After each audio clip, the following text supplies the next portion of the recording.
Viewers, হঠাৎ করে বুদ্ধি আসলো মাথায়, যেহেতু আমি মালয়েশিয়ায় আছি, হংকং যাওয়ার আগে আমি এর আশেপাশে কয়েকটা দেশ ঘুরতে পারি।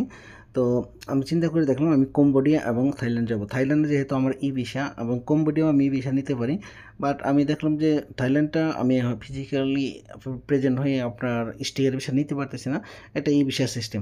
তো কম্বোডিয়াটা নেওয়া যায়, তো ভাবলাম ই ভিসা না নিয়ে আমি স্টিকার ভিসাটা নিব।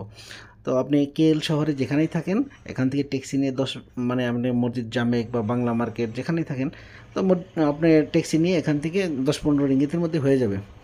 তো এখানে আমি হঠাৎ করেই প্ল্যানটা করলাম আর কি। তো তারপর এখানে গেলাম, যাওয়ার পরে আসলে যেরকম ভাবছি সেরকম কিছুই না। আপনি এখানে যাওয়ার পরে আপনাকে কোনো কোশ্চেনই করবে না, জাস্ট ডকুমেন্ট চাইবে। এটা হলো ওদের কনসুলার অফিস। তো আপনার পাসপোর্ট চাইবে, 10 থেকে আপনার আধা ঘন্টা সময় নেবে। আপনার 280 রিঙ্গিত নেবে, যেটা সুপার ফাস্ট। আর এটা করাই বেটার আমি মনে করি। আপনার সাথে সাথে ভিসা দিয়ে দিবে, আপনি ভিসাটা নিয়ে চলে আসবেন। একদম সিম্পল। আর এখানে আপনার কোনো কোশ্চেনও ওইরকম করবে না, কিচ্ছু না। আপনার মানে কোনো মনেই হবে না যে আপনি একটা বিষয়ের জন্য আসছেন, ই করতে আসছেন। অনায়াসে বিষয়টা নিয়ে খুশি হয়ে চলে আসলাম। দেখা যাক, এখন থাইল্যান্ডেরটা অ্যাপ্লাই করা হয়েছে, ওইটা 2-1 দিন টাইম লাগবে। ওইটা আসলেই চলে যাবো এই 2 দেশে।